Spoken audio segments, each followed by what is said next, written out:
السلام علیکم رحمۃ اللہ وبرکاتہ۔ ایک بار ایک منافق مسلمان اور ایک یہودی میں جھگڑا ہوا۔ مسلمان کہتا تھا کہ کعبہ بن اشرف کے پاس چل کر میرا تیرا جھگڑا وہی طے ہوگا۔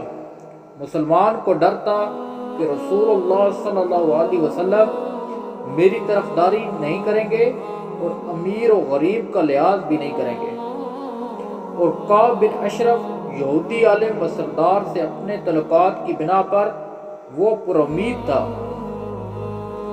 یہودی نے کہا میرا تیرا جھگڑا محمد صلی اللہ علیہ وسلم طے کریں گے۔ آخر کار جھگڑا حضور صلی اللہ علیہ وسلم تک پہنچا۔ حضور صلی اللہ علیہ وسلم نے فیصلہ یہودی کے حق میں دے دیا۔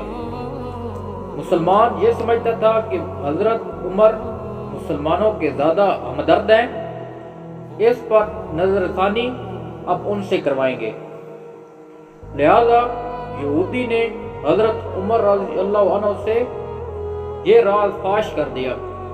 اس کا فیصلہ میرے حق میں حضرت محمد صلی اللہ علیہ وسلم کر چکے ہیں۔ حضرت عمر رضی اللہ عنہ نے اس سے تصدیق چاہی۔